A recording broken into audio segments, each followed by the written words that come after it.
Salut internet manden kaw kuri basi tawla ni basi tawla ala kana basi kambela jelena kaw fo ka walimalo foli mini tantala balmake de do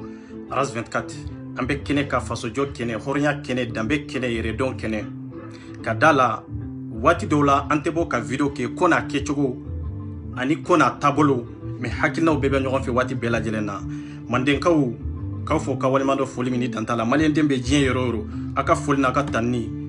Beka Krengere Kanyasa kuma folie mini dantala. Balmake de do Ras 24. Le link c'est notre guide. Mes respects à vous. Ni pastila mansala kana baskambela jelena. Fitini il faut l'onde ni yoroni na folie mini dantala. Fimani kalinkali il faut l'onde ni yoroni na folie mini dantala. Si vous ni meleke obela jelen folie mini dantala. Bafanja obela jelen folionde iba bokuma bela jelen foliondo. Bon, kana ngapilation kela o mabango ni ga yere ni Mustafa. Avec tout le monde, j'espère que tout va bien. Ni pas la droite, la cana pas cambela jelena. Les links c'est soldat, cana épierre ka soldat, cana manka famille ka soldat, ne 24 tiré ka soldat. Mandenko bela jelene. Kata épierre la katable fou manka famille la. Malien dembe yoro kafo kawalema do folie mini dantala. Malien agno de foyer. Et en menant galona chogo dondola alabena chien bange. En mana me kamo arnaque chogo dondola alabena chien bange. Anko gouvernement mani anko anyere kun fana mani nanyo gouvernement jala giro dola anka anyere kun jala giro dola nga maso yoro la folo maleon benyaba la rejo sosoka femiye sira muri ya tasai amba foka walimando demba nyuma aba don fe aba faso fe o horonya kama akoko epiriye demununta alebe dembi duruta pour que kasega kulusini doloki do lukana ni salina ma benyaba la sur les réseaux sociaux mimbe ka kala mimbe ka fama mais domina atumbe cédri kono kasorama manika famille deme ni tuteka fama fatum teka nena batun teka neni mais mundi ato bi afabe nena babe neni parce que cédri mogo ya yira arasba di ya yira bi en tant que kito cédri kono kafo ibe mo were defa kite cédri kono kafo ibe mo were ka hakilna sui eni legu kanga eni galontie kanga eni chiali kanga fembe kanga ta angalon kanga shirila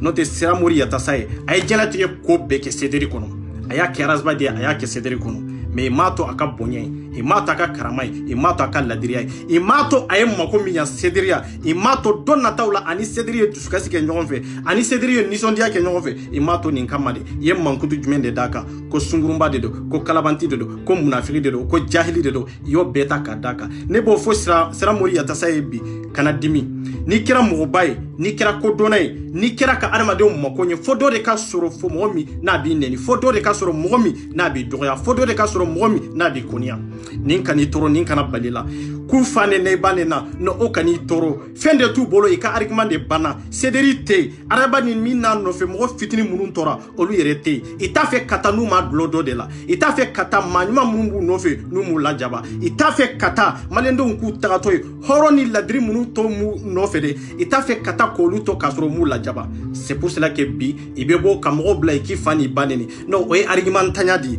o kodombalia de o kalambalia de cédri ni sizeti bolo kanisi ka fo malendo nyede abena usigi kamro ta mo nu sente kelela kamro ta mo munu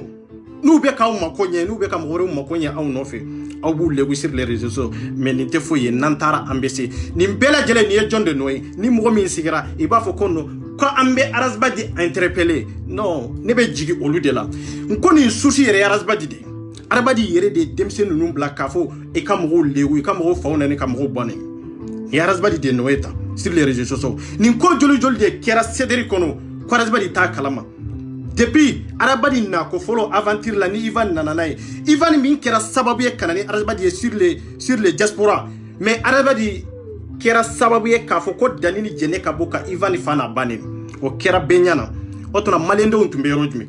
cédri président munu démissionnaire kabo cédri kono olu fo bien nani wati mi malendo untumbe rojme o bela aw ma miri karasbadi welewa o bema aw ma miri katasi ka fo cédri te jikuliyo mais bi ni sera mourir da sayinina no okana balawla ka fo berazba duwele non parce que on ni sigilendo ntem gore ne 24 ni sigilendo nunu yerebe borazba di kama ya kanarasba di fana bande sur les réseaux sociaux ya avec malien dembela jele nyana ya parce que muna ite maka nyuma ya ite mankutunai maka horonya ni kala diria ite mankutunai mais bi mankutu ko de la komi domina ni ibori ko ube domina ni hakina defa imanga ka hakina mi defa kito sederi kono ibi tedri bi mankutu kito ndeka mankutu mindo mankutu jugu de do mankutu ɲuman tɛ dɛ n'o tɛ hɔrɔnya ni danbe Sira Mori Yata Saye a ye duloki d'aw la ka kulusi d'aw la ka hɔrɔnya d'aw ma ka danbe d'aw ma ka yɛrɛ oloya d'aw ma mais mun de la bi n'a ko ale ma ɲa militaire minnu denw sara ni fini t'u la ni duloki t'u la a bɛ feere ɲini ka kulusi ni duloki don olu la ne hakili la aw kan ka dɛmɛ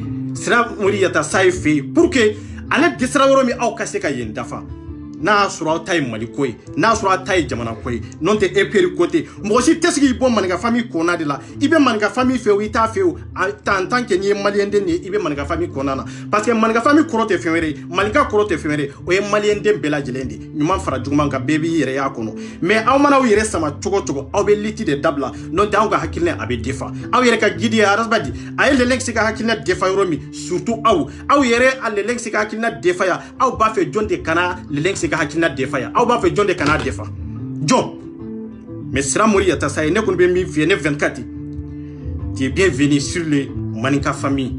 sur FPR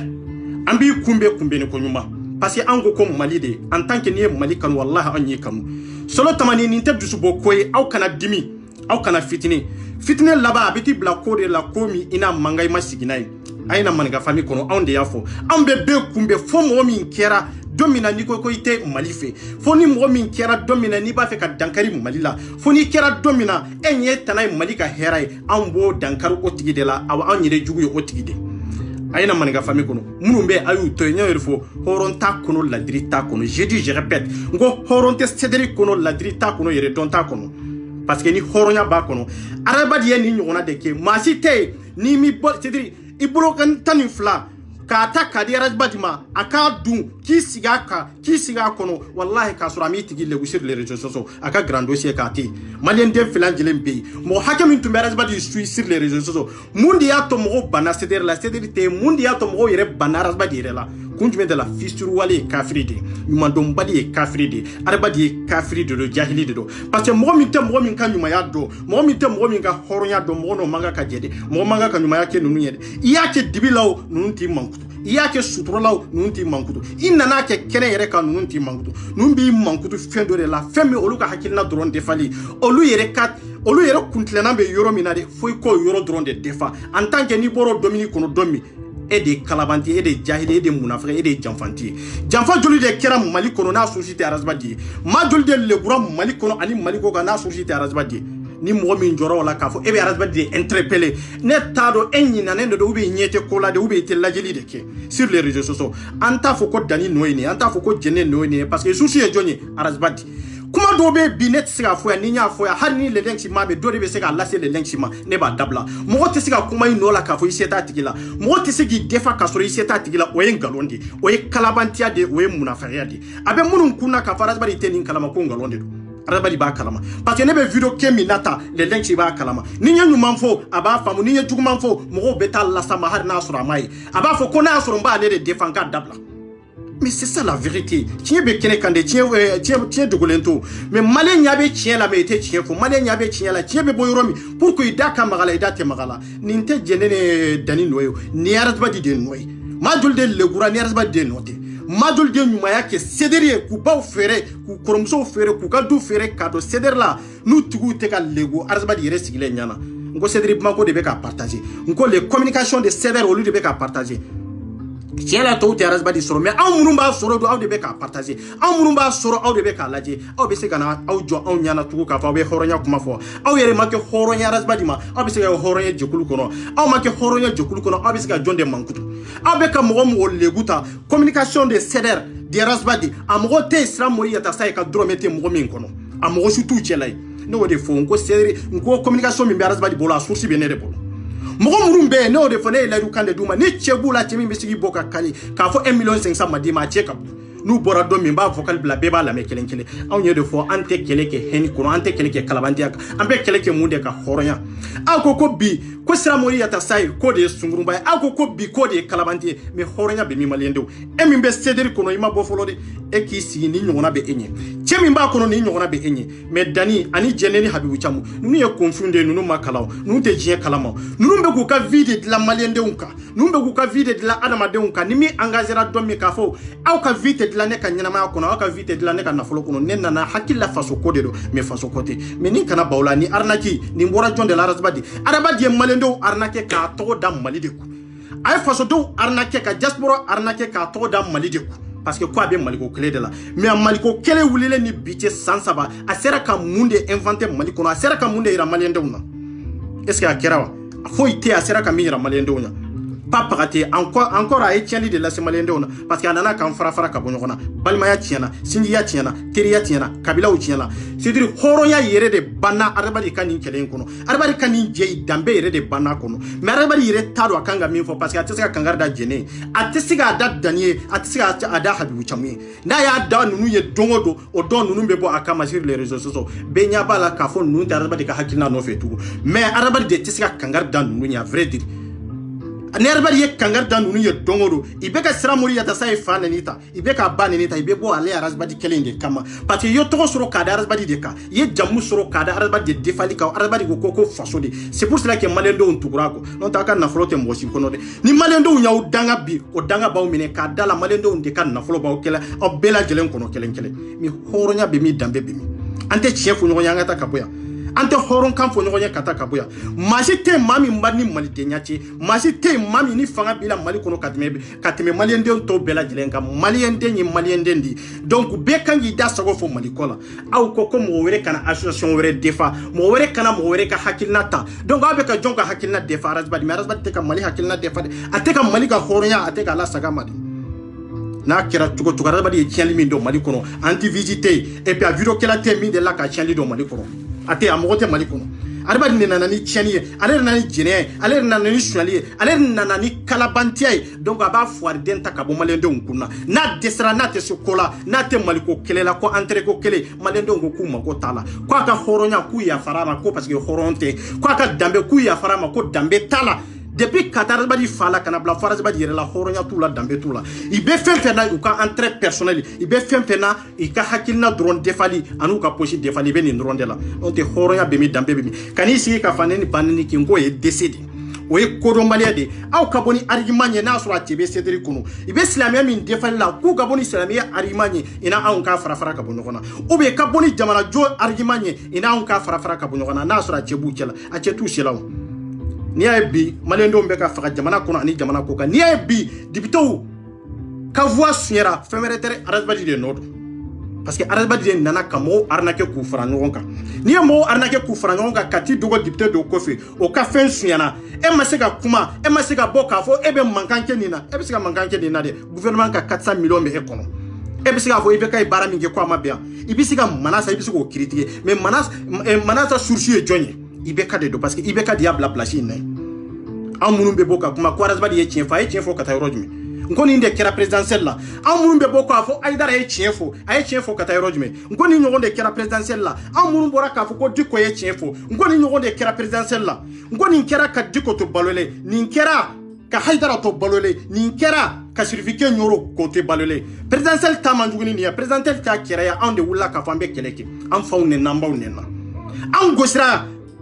ka gasiw tiɲɛna fo k'an bali ka don an ka jamana kɔnɔ nin bɛɛ kɛra ka sababu kɛ k'a fɔ ko IBK de ka taa o mori kelen ninnu n'o dɔnni kɛla ninnu n'o ɲɛmɔgɔ kelen ninnu de nan'u jɔ IBK tɛ taa ministres de bɛ taa n'olu nan'u kuma bi k'a fɔ ko wayi ko députés t'a la ko mɔgɔw ka manifester ka taa yɔrɔ jumɛn i bɛ manifester ka taa yɔrɔ jumɛn ni min bɔra ni ko min y'i sɔrɔ i yɛrɛ de y'a laɲini o an tɛ tiɲɛ fɔ ɲɔgɔn ye aw ni Ala cɛ an b'an yɛrɛ to Nbuye de bolo Nbuye bɛ se ka kuma jumɛn de fɔ maliyɛndenw ye min bɛ maliyɛndenw nafa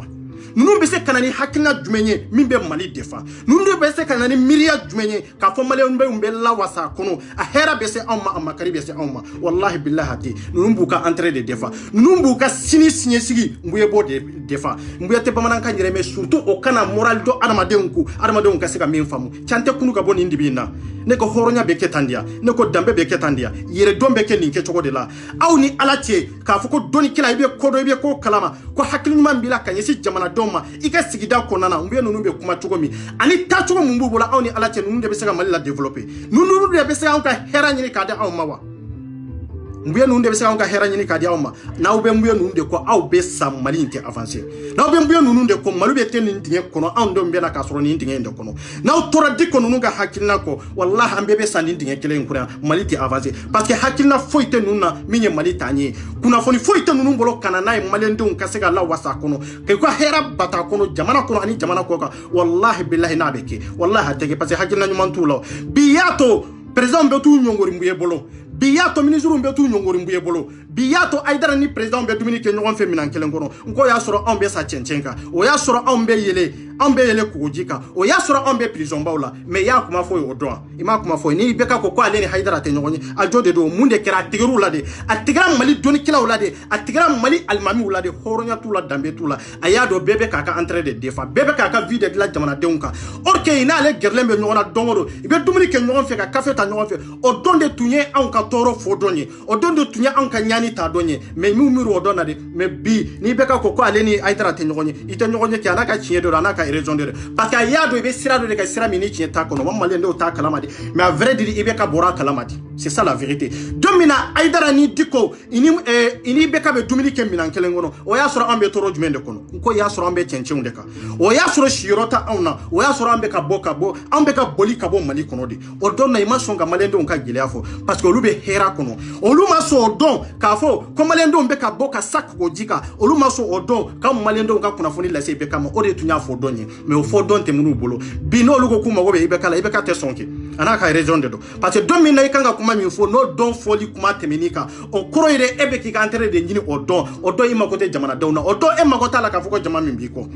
abena ujo yande ka fo ko way ko ibe ka ko way ko ni aidara te nyogonye ko parce que ko islamia ma ibe ka shiyo munde ibe ka shigi horonya ni mali denya de ibe ka shigi na ko ani tablo mi mo be nyogonye ibe nyogonye na ko abaye parce que islamu be malla amma ko bala an ka nyema ani président ka sika kuma obisika ki mais ka fo personnellement ani aidara de ka nyogonye obedia ibe ka yerede ça c'est obligatoire obedia ibe ka yerede o te wajibi ibe ka fo ibe kama jago ini haidara ka nyogonye ne ko domina an kunga ngo kuma tumbe fo aidara e domi an tumbe ga faga domi gele tumba an ka domi bigan tumbe ga ke malika domi ngo donya soro aidara ni ibe ka tege bebe minan kelende kono muna aidara ma kuma fo o donna malendo be ni ntorola muna aidara ma chefo ibe ka odona ka fa ombe dugu kono bi ini ne be ka dumini ke tabali kelen ka me malendo umbe wallahi billahi fu songo tu bolo odona aidara mo kuma fo odona diko mo kuma fo domina ibe ka be déplacer ka volta ka ti jiginyoro ka ta certificat laje ka ti sonzora koro ka combien de millions ta ka ti certificat ma odona certificat ma america fo ko gribu be nyoro kono de surtout mali kono ani mali ko ka surtout ka fo an ka toro an ka nyani nunde be rujo ka fo ko ubijo ka kuma chenyu manu fo munu ni chenyu tekelenya ka kuma ulabe ku be jamana don hakilila parce que déjà ini président mandi ini député mandi ini ministre mandi olu be nu sigi bi ka kuma chenyu manu fo parce que comme na ke choto alaba nye peuple tadi comme na ke choto alaba population tadi olu baro fama nu be tadi fama munu ye milliard takadi mbuyema ka milliard takadi aidara makadi dikoma wallahi olu labante toy olu be tadi mais olu bado desa jamana don ten nunu fe ante be ka fe ante be ka gouvernement fe olu bu sama ka bo be ka gouvernement ko feke ibe nu jo ka fo be kuma o transformer kuma te transformer on nyanaw anyaw bela jelenye be ka tari sonzora be koro anyaw bela jelenye anu be ka be tege be minan kelen koro aw be se kana chori ka fa aw be kuma an ka gele aw ka taw sigi aw ni be ka fe ta ngon fe mi horonya be mi dambe be mi nunu de doni kelaw ye ka fa malendien ka tugu nunu ko nunu de almamu ye ka fo ko nunu de be ala ka kutuba kara mimbali sanfe ka fo nunu de be tu sigi ala min fo kitabu kono ka fo ikani gere fena femi ye fe haramele ne wallahi billahi etiaki almay bayni ke chokola e kati sigi dongodo eni president ka sunti ke nyogo fe ka soro jamana don be wallahi olute suguri soro kadu anka doni kelaw ka bara de nunu ye avion be takata embuye de nyoro me anka gele ay to fo be kayde mais domina nangula kam manganga ibe wuli kika kuma chinmanu ndo moda erete bamananka nyereme erete sanga giliado ete bamananka nyereme tanga toro eredo amalo be ne la bi ka fo mbuye maliendenye wallahi billahi ne be malo na bi ka fo ko mbuye dabe malikola pati bi dalo jamana kola de jamana dombe toro mini nyani mina kungo mbu dala na soro eba kalama na fora ni bame etame abella se emadi etame ebe kuma chinmanu nde frangonga kafo ebe na ka chien fo president ye ka chien be na fajumenya onyebi mamuru sara ni mangan kono e ka tiye be se ko lula kunwa mamuru jogina ni mangan kono e ka tiye be se ka nafa jumen de lase nunu mambuye ante chien fo nyonya ngata kabuya mamrun perdila ika voila nina e ka nafa ni ka kodon ni ka kala abisika nafa jumen ne nya nunu yebi ni toroti ni kuma chinyumanite nafa jumen de bala awni alate nunu de aw ka seguye awni alate aw be soka halbi ka fo ko diko de be maliko kelela diko be maliko kelela kata fa jumen de fe horonya be mi dambe be mi mo mi nyaka parti créer ka fo ne be do politique de la horonya be mi politique kalate ela donite ela doni mi na kanga jamana la développer donite ela doni mi na be na ni mirna nyuma ye jamana kono e ko ebe politique de ke politique yere o en galon fraude politique yere o e kodombalia fraude parce que tisi do politique la fo e ka nindo de jien e tisi do politique de kono ni make kalabanti de e tisi politique de ke ni mana fiya de ke e tisi politique de ke en tant que ni ma do de jafa e tisi politique de ke fo e ka horonya de banfuye wallahi tisi politique de ke allah billahi kasro e ma balodo de la eko koybe alaka kitabu fe alquran alkarim ebo kala arama dawni kala ka ci jalan fo uluye ere kanisi galon dingen kono ko mo kelenu ne ka ala tafo muniye ko lu arnake o korode awbeka balon islamia tode me wallahi awti islamiye abeka balon dine tode ka islamia na ka dine ko sangura ta arama deun kama me billahi dine ta obolo makarita awla awde beka islamia banfuye awde beka dine tokochi awde beka kira ko mali kono kira na ni dine miye mali kono ani jien kono wallahi awde beko banfuye afrique kono. C'est ça la vérité. Ne menin kumana ni mami matu mbuye koko ete islamien. Ni mami matu diko koko ete islamien. Ni mami matu aidara koko ete islamien. Enyabe tiela nin tie saba inkono. Na asoro kafo islamia norobe mina. Enyabe tie sabala nunun kono. Kafo islamia ka daluya. Aya daluya munun bange horonya ni dambe ni redon kono kwa kelengel nabe nunawa. Ate nunnaw. Kada ika kuma fota anu beka balomina. Kada ika waleka. Kada jamana don beka toro ka nyani. Koluto ika kilimu koro koluto ika mobili ba ukoro koluto ka baje ba ubolo koluto yorola yoromi ni fama ubeku ni gardie o koluto yorola yoromi ni basi ni herabu bolo me oba wati wa soro ambe kule na ambe buni belade wati wa soro ambe prison o wati ba soro ambe chenchembauka wati ba soro wallahi ambe jibauka ka fambe bolika bo malikoro kata amfa unambauka balonyi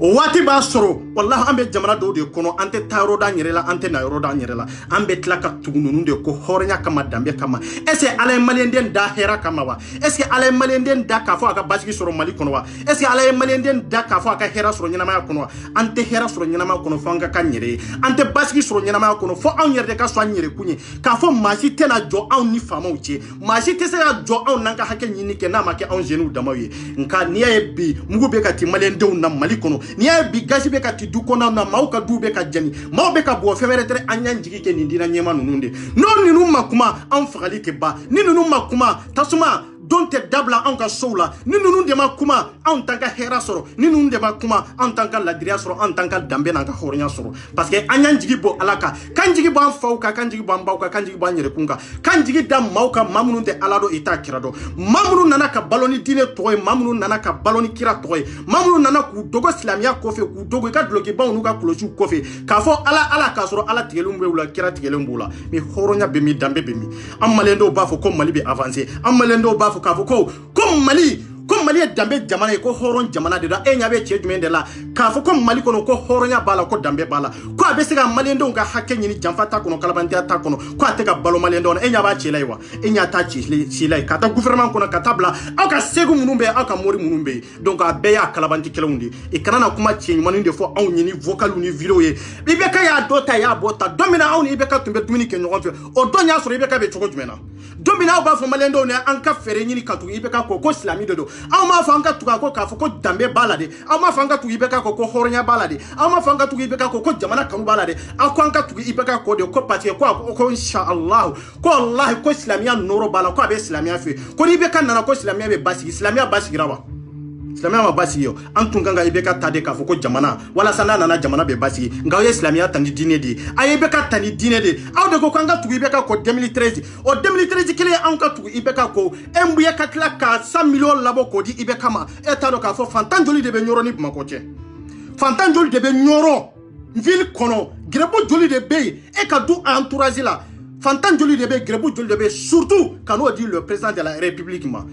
aw ko ka be ka fantan ka hakenyi aw ko anka mirina anka tasi ananka degumi mba aw ka fo ko aw ka yere siglembe no de pour que o kata ka bo anka o be se ka takabo anka chogo jumena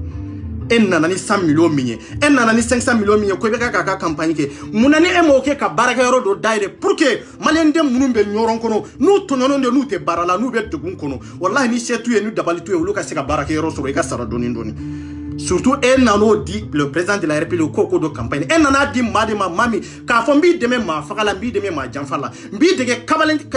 kalabantia la mbi dege arnakeria la aw ta kero de kam mo fakala deme me abaw yere ke islamiwi mo fakala deme kam mo fakala ne tege ta fakala de me ne be sigi deme chogo to mbi deme ni nka se ko damayere pour que aw ka se ka do faka pour que aw ka se ka do janfa pour que aw ka se ka do ka adama dinya do bogola pour que aw ka se ka malendo untonyo pour que aw ka se ka malendo untonyani kono parce que ala yanda nyani de kama aw te nyani kono mais aw be hera min kono wallahi a hera ma boyoro ci nasro am malende ondete mais on debe drome labo kado haydara la am malende kelen on debe drome labo kado dikola on debe drome labo do kado nguyela ko yanka segi ko haydara e anka segi anka almami do katla ka fotu ko jamu mi be olula ko jamu nyona te billahi ne ba fo malende o yen galondi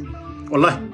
jamu yere tunte arabula kono jamu yere tunte ma tumbe wele ifa togo de la itumbe wele ifa togo de la ibn Muhammad ibn Ibrahim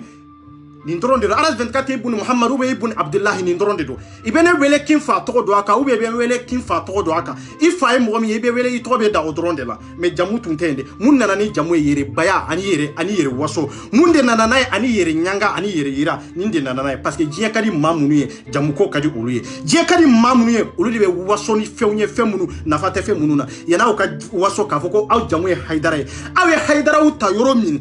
oluka jamana ube cogo jumena oluka sigida ube cogo jumena oluka kabila ube cogo jumena ibe nin ke cogo de la komi mali be cogo mina nko lu ye do de ku ka jamana